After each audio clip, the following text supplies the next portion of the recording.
Gabi po sa inyo lahat.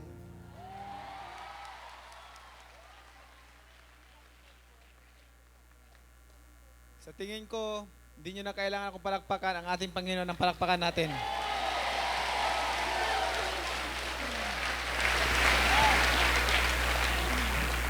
Narito tayong lahat ngayon, hindi dahil sa kay Manny Pacquiao o kung sino man, kundi narito tayo ngayon dahil sa ating Panginoon. Amen.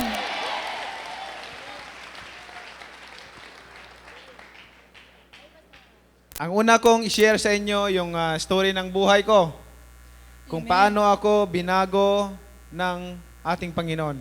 Paano ako binigyan ng puso na masunurin sa ating Panginoon. Nung ako ay hindi ito maitatago sa publiko ang buhay ko noon compare ngayon. Ang buhay ko noon at saka ngayon. Noon, ang buhay ko, I thought I believe God. I thought I'm a religious man. I'm a godly person. Yan ang pagkakala ko kasi sa isang araw, maraming beses po ako magdasal. Sa isang araw, palagi po akong may suot na rosary sa katawan ko po. Malagi akong may rosary. Minsan nakikita nga nyo nga sa TV. Kasi po, sa isang araw, halos hindi bababa ng 5 beses din ako nagdadasal. Nung time na yon. Pero nung time na yon, alam nyo, brothers and sisters, nung time na yon, grabe rin ako mag-inom. Grabe rin ako mangbababae. Grabe din ako magsugal. Grabe din ako magsalita ng mga hindi ka nais-nais na salita. Grabe rin ako magmura. Kumbaga wala akong pakialam, pero madasalin ako. I am claiming. I thought I believe God. I am claiming that I am a godly person. But when I realized, when the Lord changed my heart, kaya yun nga kung tayo ay nagbabasa ng Bible, mababasa natin doon, sabi ni Jesus, unless my Father draws them to me. Huwag nating sabihin na, kasi ito yung nakasulat sa Bible, gagawin natin, susundin natin. No, we have to surrender ourselves before God, before man, and we will realize how to obey the Lord.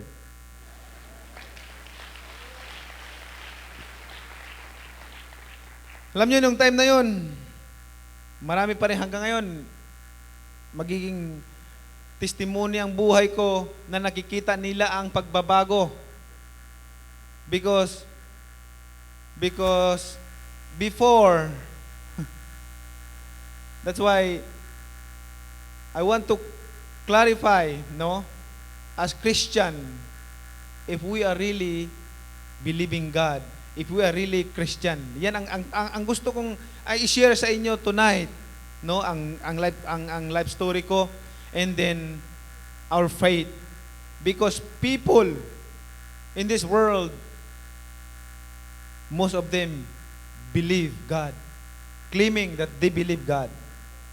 That's right? Tama, di ba?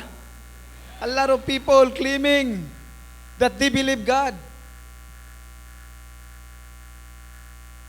But the question is, do you understand that? Because when you understand believing, and then you obey. That's our topic for tonight. Pero, tapusin ko muna yung kwento ng buhay ko, paano ako binago ng Panginoon. One day, mga kapatid, one day, nangyari sa akin yung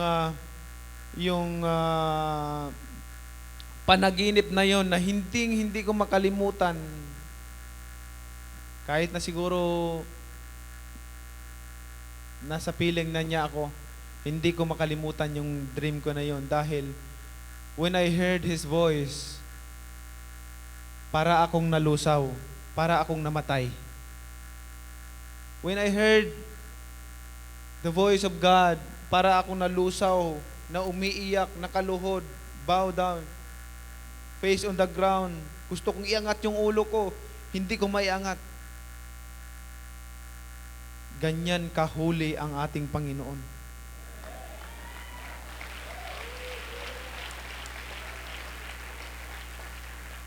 That's why the question sa ating sarili, sabot, kasama na ako. Do we really believe God? Do we really believe God? Excited ako for this topic, for this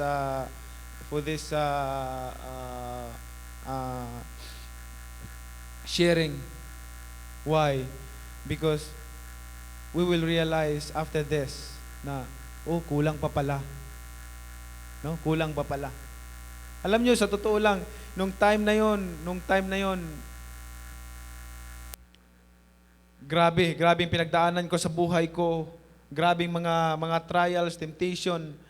Pero nung binago ng Panginoon ang heart ko, hindi ko alam kung saan ako bawat pagkakataon na pag-usapan ang Panginoon, brothers and sisters, bawat pagkakataon na pag-usapan ang Panginoon, umiiyak ako. Imagine mo, bawat time na pag-uusapan ng Panginoon, umiiyak ako.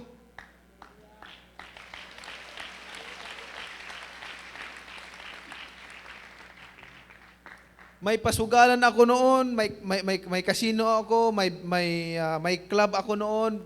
Iniwanan ko yan, binigay ko lahat.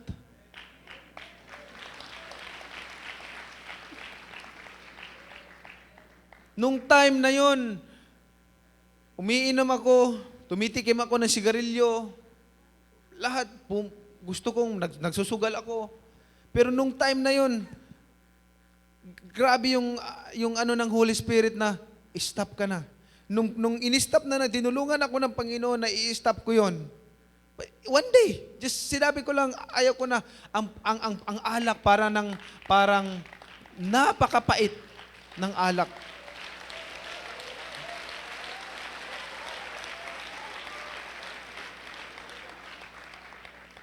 Alam nyo,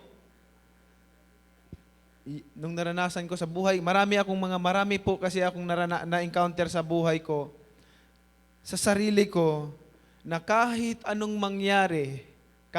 mangyari, hindi ako tatalikod sa Panginoon.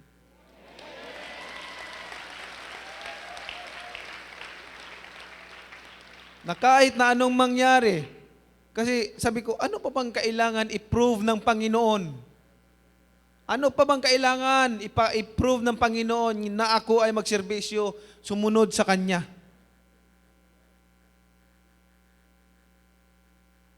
Grabe ang naranasan ko sa buhay ko, trials, temptation, lahat ng yan. Pero tinulungan niya ako na maging strong sa buhay ko. Tinulungan niya ako na ma-overcome lahat ng trials and temptation sa buhay ko. Alam nyo, ang ginawa ko noon, basa lang ako ng Bible. Wala akong ibang, imagine, saan ka makakita? Isang tao, no? Naranasan ko yun ang conviction ko noon, gusto ko araw-araw, Bible study.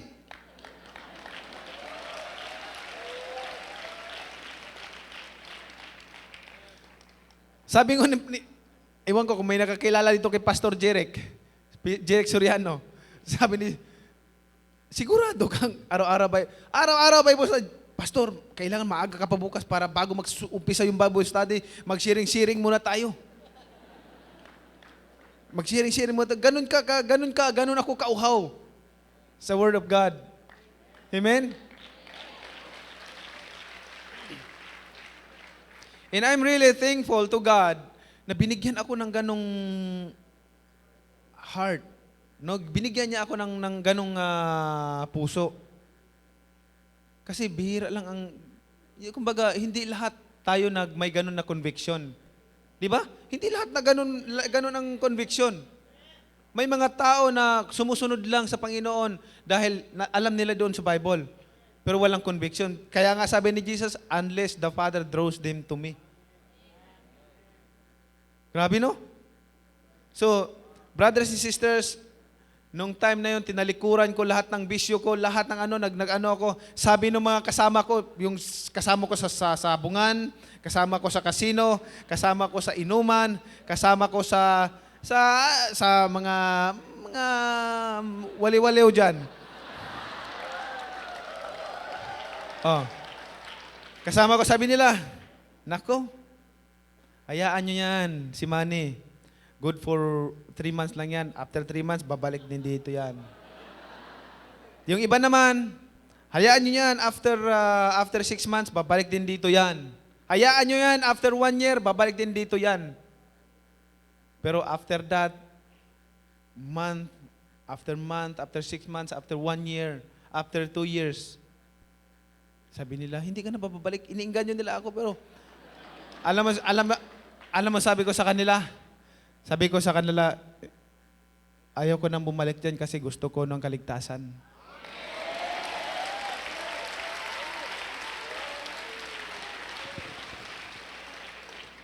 Huwag mong sabihin na you believe God, tapos gusto mong gawin, patuloy mo lang gagawin kahit na labag sa kalooban ng Panginoon. Hindi ganun. If you want salvation, do the requirements of salvation.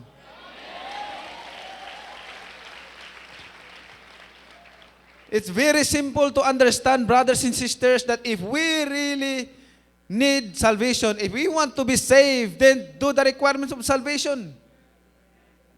Ang dali na is a common sense. No, common sense. If you want to get a driver's license, you have to provide a requirements of to get a driver's license. If we want salvation, we should do the requirements of salvation. Paano tayo maliligtas kung hindi natin ginagawa ang requirements of salvation? Amen ba? Amen. People are claiming that they believe God, but the truth, they don't really believe God. They just know God. What's the difference? People are claiming that they believe God, but the truth, they don't really believe God. They just know God. Pwede kong tanungin, magtanong ako, what's the difference of a person who believe God, who don't believe God, and a person who believe God and doesn't obey? Diba? What's the difference of a person who don't believe God and a person who believe God but doesn't obey?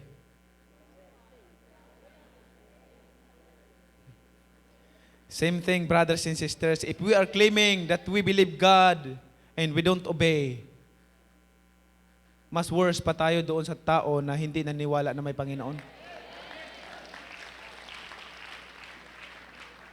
Amen? That's why, brothers and sisters, in Matthew 7 verse 21, alam niyo yung by verse na yan, di ba? In Matthew 7 verse 21, ano yon? Not everyone who says to me, Lord, Lord, will enter into the kingdom of heaven, but only the one who does the will of my Father who is in heaven.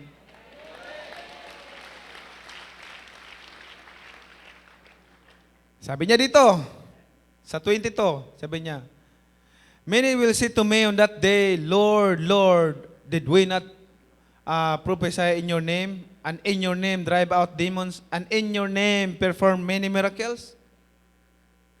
Then I will tell them plainly, I never knew you, away from me, you evildoers. Grabe, no?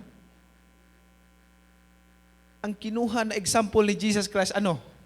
Who's these people? Who's these people? They can perform miracles, they can cast out demons.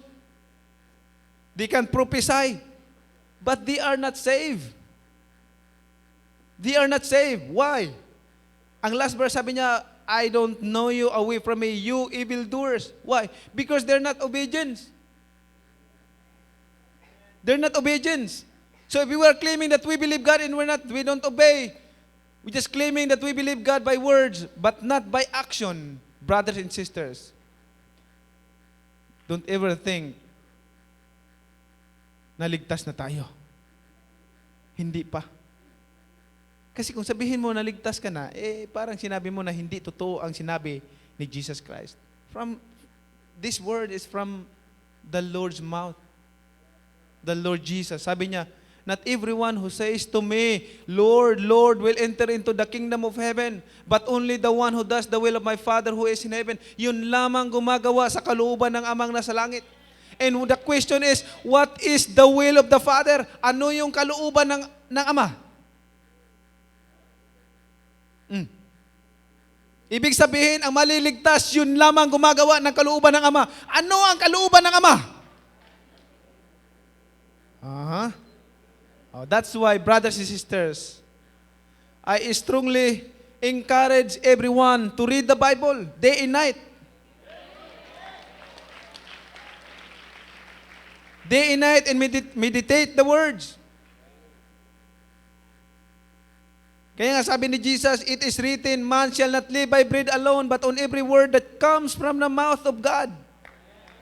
Hallelujah. Ibig sabihin, ang sinabi niya, more than 2,000 years ago, sinabi niya, kayong mga tao, hindi lang kayo nabubuhay sa pamamagitan ng pagkain, kundi nabubuhay kayo sa pagkain at sa bawat salita na nanggagaling sa bibig ng ating Panginoon. Another question, did we obey?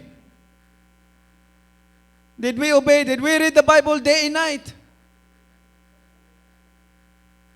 Did we meditate the words day and night? So that's the question. See, marami pa po tayong dapat kailangan na malaman about the secret of the kingdom of God. Every day, every week, every month, every year na lumilipas sa buhay natin, we should increase our knowledge and wisdom about the kingdom of God. About the secret of the kingdom of God, because the Bible says, the secret of the knowledge of the secret of the knowledge of the kingdom of God has been given to us. Binigay na sa atin. Depende na sa atin kung paano natin alamin ang knowledge about the secret of the kingdom of God, brothers and sisters. So what is the will of the Father? Kasi may narinig akong preacher, itong verse na talaga tinakil ko. Ito ang reach niya, yung Matthew 7 verse 21. What is the will of the Father? Ang ginamit niya, the two greatest commandments. The love the Lord your God with all your heart, with all your soul, with all your mind, and love your neighbor as yourself. Yan ang ginamit niya. Pero talking about the will of the Father. What is the will of the Father, brothers and sisters? Kasi kailangan maintindihan nating mabuti yung will of the Father. Kasi kung hindi ka nakakaintindi hindi mo na naintindihan ang will of the Father, paano tayo maliligtas din? Kasi sabi ni Jesus, but only the one who does the will of my Father who is in heaven. Ibig sabihin, yun lamang ang maliligtas. Yun lamang ang maliligtas. Yung gumagawa ng kalooban ng Amang nasa langit. The will of the Father, brothers and sisters, isipin natin, nandyan sa John 6 verse 39 and 40. Actually, 39 and 40. John 6, 39 and 40. For this is the will of him who sent me, that I shall lose none of all those he has given me, but raise them up at the last day. For my Father's will is that everyone who looks to the Son and believes in him shall have eternal life, and I will raise them up on the last day. So meaning to say, when you ang will of the Father, ang kalooban ng Ama, hindi yung the two greatest commandments, ha? Kasi baka iligaw lang tayo, word of God din ang ginagamit, pero hindi yun ang will of the Father is He sent His Son. Kailangan mong tanggapin ang kanyang anak. Kailangan mong tanggapin at maniwala ka. You have to believe and accept the Lord Jesus Christ as your Lord and Savior. That's the will of the Father. That's the will of the Father. The will of the Father, we must accept the Son as our Lord Savior because in the Bible says, I am the way, the truth, and the life. No one comes to the Father except through me, sabi ni Jesus. Wala nang iba. Wala nang ibang daan for salvation. If you want salvation, brothers and sisters, then accept the Lord Jesus as your Lord and Savior in your life. Amen? Hallelujah. Palakpakan natin ang Panginoon, be.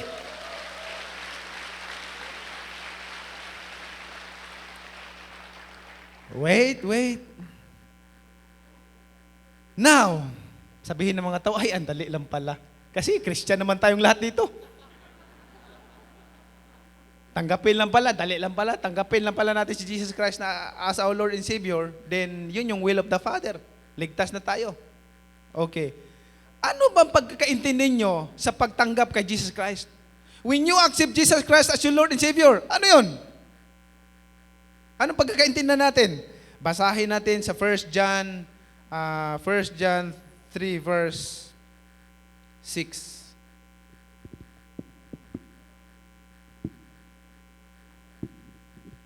Meron ba dyan? Ayan yan. NIV. Basahin natin. No one who lives in Him keeps on sinning, and no one who continues to sin has either seen Him or known Him. Tanggapin natin si Jesus Christ as our Lord and Savior. Tanggapin natin na tagapagligtas sa buhay natin. Ito, ha? Ngayon, tapos mo siya tinanggap. If you continue keep on sinning deliberately, is that how you believe, that you claim that you believe God? Is that how we claim that we are Christian? Is that how we claim that we really accept Jesus Christ as our Lord and Savior? The Bible says, it's very clear that no one who lives in Him keeps on sinning. And no one who continues to sin has either seen Him or known Him. Kung tinanggap na natin si Jesus Christ as our Lord and Savior, nakita niyo yung, I'm sorry to, yung example sa buhay ko, yung sarili ko, dati, sugarol ako, dati palainom ako, dati babairo ako, dati palamura ako, palagi ako nagmumura, dati madali ako magalit, dati talagang nagtatanim ako ng galit, dati. Pero, nung tinanggap ko si Jesus, hindi ko na kayang gawin yun.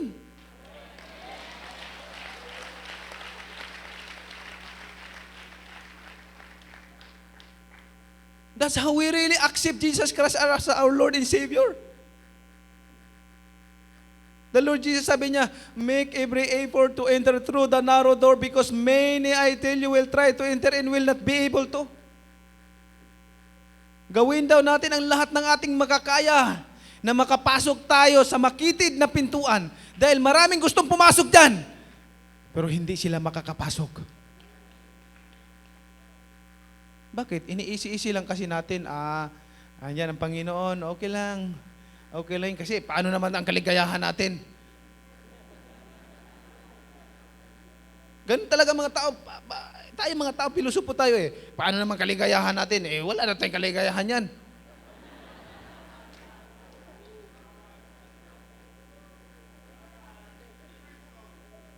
Alam nyo, noon, kasi nararamdaman ko yung nararamdaman nila.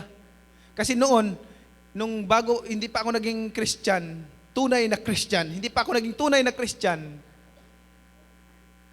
iniisip ko, pag nagbago ako, hindi na ako magsugal, hindi na ako mangbabay, hindi na ako mag-iinom, malungkot na buhay ko.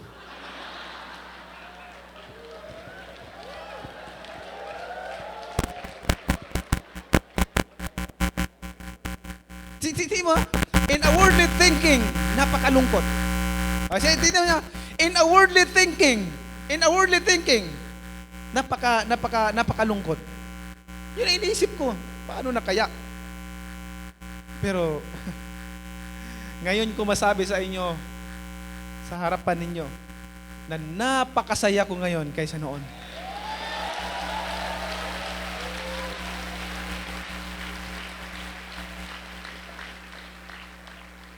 Napakasaya ko ngayon every time na mag-worship ako sa Panginoon. Lord, remember me when you coming back. Remember me, Lord, sa pagbalik mo rito. Panginoon, I humble myself before you and before man. I am not worthy to come before your presence, O God. Mag-pray ako, hindi ko maiwasan, mapahiyak ko sa Panginoon. Umiiyak ako na Lord, salamat for this favor. Kasi hindi lahat ng tao na ganito ang feeling. Hindi lahat ng tao na ganyan. Na ganyan ang feeling na mapaiyak ka sa saya. Mapaiyak ka sa saya sa kanyang presensya. Hindi ganyan. Yung kunti lang na maliligtas na sinasabi ni Jesus, kailangan kabilang tayo doon.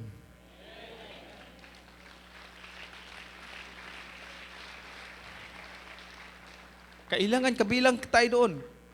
Wala akong kailangan sa inyo, wala akong kailangan sa inyo. Ang kailangan ko lang na pag wala na tayo dito, sa panahon, sa pagbalik niya, tayong lahat magkasama sa kanyang kaharian.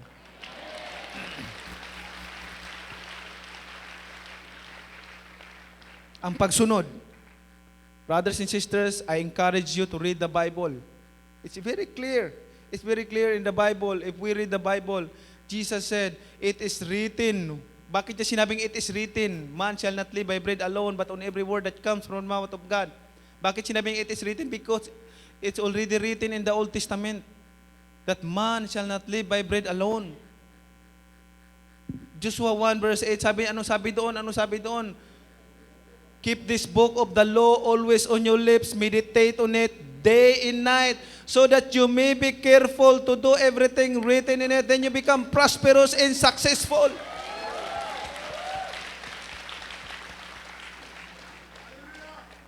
Nasunod ba natin yan? Nasunod ba natin yan? Mahiya ako mag-preach ng verse na yan. Mahiya ako mag-share ng verse na yan kung hindi ko ginagawa sa buhay ko.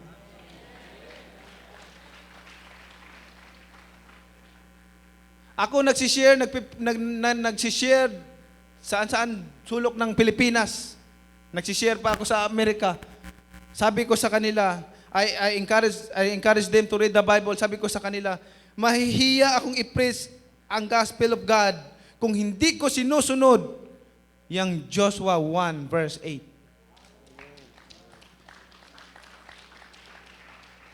Because even Jesus Christ confirming that word, that man shall not live by bread alone. While we're reading the Bible every day and night, meditating His words every day and night, we build our relationship to the Lord. We build our relationship to the Lord. That's how we communicate to the Lord.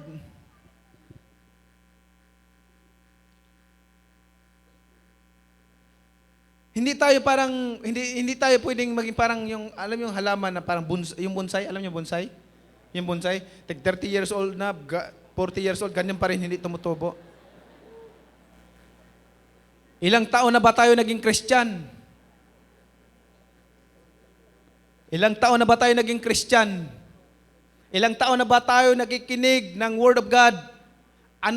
Kumusta na ba ang knowledge natin about the secret of the kingdom of God? Kumusta na ba ang buhay mo? Nakainganyo ka na ba? Nakainganyo na ka na ba ng brother mo na hindi pa na-save? Nakainganyo ka ba? Nakapagdala ka na ba sa kanyang kaharian? Nakapagdala ka na ba ng soul sa kanya?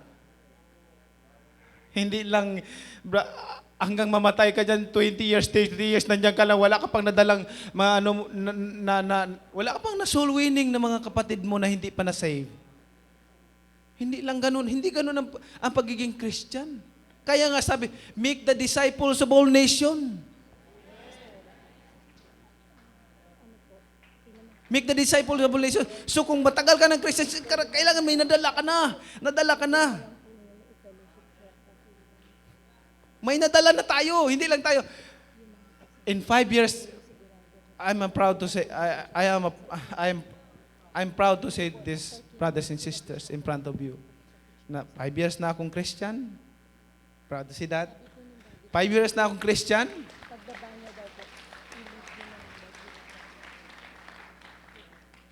At alam ko na happy ang Panginoon dahil marami na tayong nadala sa kanya, na mga kaluluwa sa kanyang kaharian. Marami na tayong na-inspired na tao, na-inspired na share natin sa Word of God, na kung paano tayo binago ng Panginoon, paano natin kailangan ang Panginoon, anong dapat talaga natin gawin dito sa mundo. We should obey the Lord. Mataas na ba? Maba na ba? Maba na ba ako? Maba na? Maba na ba ako?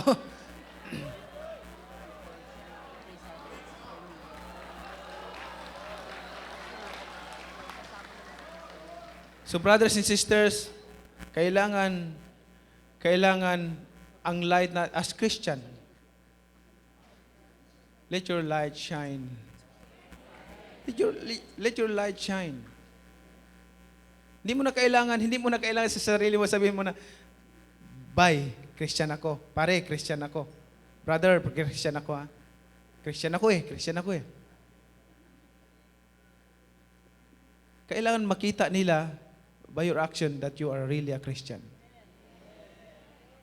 And we know, if we are reading the Bible, meditate the words, we understand ang pagiging Christian. We understand talaga ng eksakto kung ano talaga ang pagiging Christian.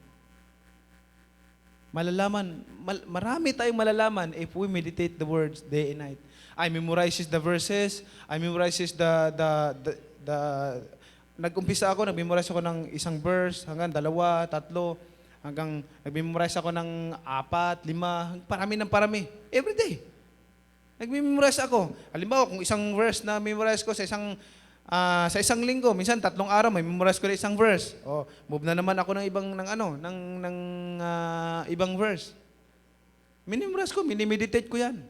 Kahit walang Bible na kundala sa kamay ko, marami na akong mga Word of God na nandito sa puso ko at sa isip ko. At doon, yun ang malaking nakakatulong. Ang laking tulong yan. Kasi sa estado ng buhay ko, ang daming mga temptation. Ang daming mga temptation. Especially yung kayamanan lang, pera. That's a big temptation to all mankind. Sa lahat, grabe. Ang pinakamalaking temptation sa tao, kayamanan, material things. Pagdating sa pera, ang tao, they will compromise their faith. Basta kumita lang. That's why, let your light shine. Hindi yung Christian ka, tapos you're compromising your faith. Nadi-disappoint ako niyan. Like, sabihin ko talaga totoo. Like Joel Osteen. Joel Osteen. Hindi ako maya na isabihin si Joel Osteen. Okay, in-interview siya ni Larry King. Sabi ni Larry King, so you mean, there is no other way of salvation only through Jesus Christ? Sabi niya, well, I don't know.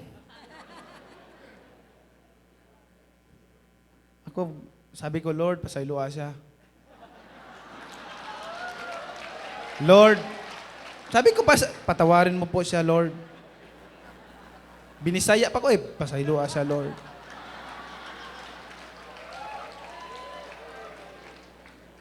Kita mo, dahil yung nag-interview sa kanya, kita mo, dahil yung nag-interview sa kanya is a Jew. Hindi naniwala ng Christ. Kaya sabi niya, well, I don't know. Yun na yung pagkakataon Yun na yung pagkakataon na, yes! I believe Jesus and there's no other way of salvation only through Jesus Christ.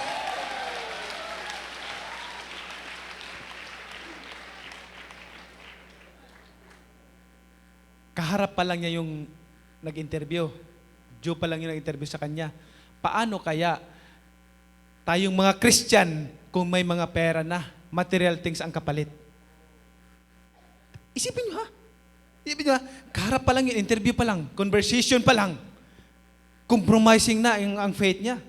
Hindi na siya, wala na yung yung boldness niya na to preach the gospel. Wala na. Kaya tayo mga Christian, ipakita natin na walang halaga. Walang halaga ang faith natin. Hindi pwedeng bilihin o anuman. We believe God all the way until we die. We believe God hanggat kahit na i-crucify pa tayo, ipatayin pa man tayo, we believe God. Amen? Hallelujah. Kahit na anong mangyari, sama-sama tayo. Sama-sama tayo. Be strong and courageous, brothers and sisters. Meditate the words. Be strong. Pag sinabing be strong, paano ka maging strong? Kailangan may word of God. Because the word of God is that our armor every day. Amen? Importante talaga yan, brothers and sisters. Kailangan magbigay ka talaga ng time kahit anong busy mo sa trabaho. Minsan pagod na kasi ako, matulog na, bukas na ako magbasa. Kasi pagod na ako.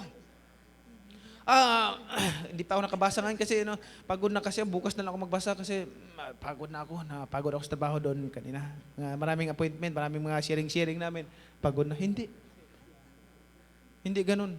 Ako, alas 4 man sa umaga, alas 3 ng umaga, alas 5 ng umaga, bago ako matulog, magbasa talaga ako. Hallelujah. Praise the Lord. Magbasa talaga ako ng Bible. Magbasa ako. Pagising ko sa umaga, pray naman, magluhod ako, face in the ground, pray sa Panginoon, then patapos ng pray, basa. Dapat ganun tayo. That's why I'm proud to share it in front of you, brothers and sisters. And I'm happy na yung pastoran ninyo, mainit, no? Talagang, siya, strong. Hallelujah. Praise She has the Lord. strong relationship to the Lord. Amen. She came to Jensen to invite me. How many times? And finally, I'm here. Three times. Kayang-kaya. Kayang-kaya. 3 beses pumunta siya sa Jensen. Hindi niya ako nakita. Hindi niya ako na-meet. Hindi niya ako nakausap. Nung nag-usap kami, sabi niya, matagal na, alam mo, ilang pabalik-balik na kami rito. Ilang beses na ako pabalik-balik, ngayon lang kita natimpuhan. Ay, kawawa naman.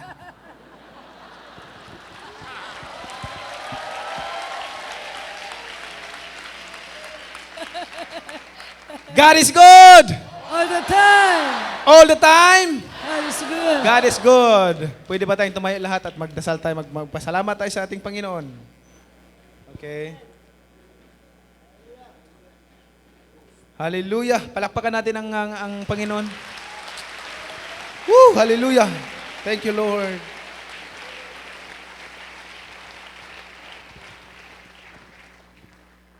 Sa pagpapahalaga natin sa ating Panginoon, brothers and sisters, if you really believe God, bow down your head and close your eyes, and we will pray. Our gracious and loving Father, Creator of heaven and earth, in Jesus' name.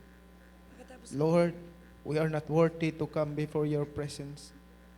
Thank you, Lord, sa iyong presensya tonight, Lord, na ikaw nagbigay Hallelujah. Praise the Lord. ng kaalaman. Amen. Binuksan mo po ang aming puso't isipan, Panginoon, Amen. Yes, na Lord. maintindihan po namin ang iyong salita. Hallelujah.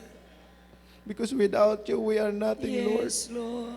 We can do nothing without you, Father Amen. God. Yes, Lord. I pray, Father God, for blessings and protection and guidance to each and every one of us tonight, Yes, oh God. Lord. Thank you, Lord, of what you have done into our lives. Amen. Lord, thank you for everything. The blessings, the strength that you give it to us in protection.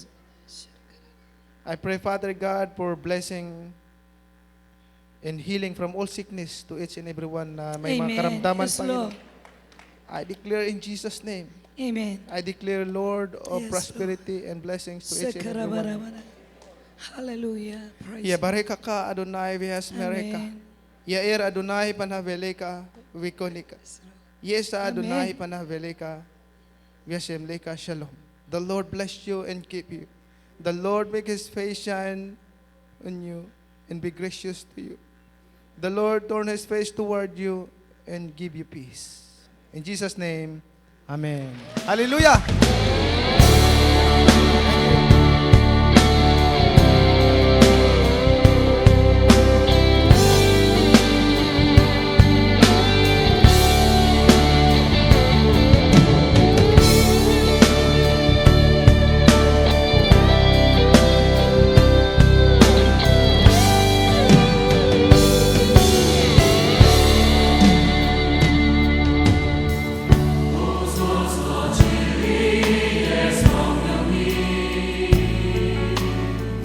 Kita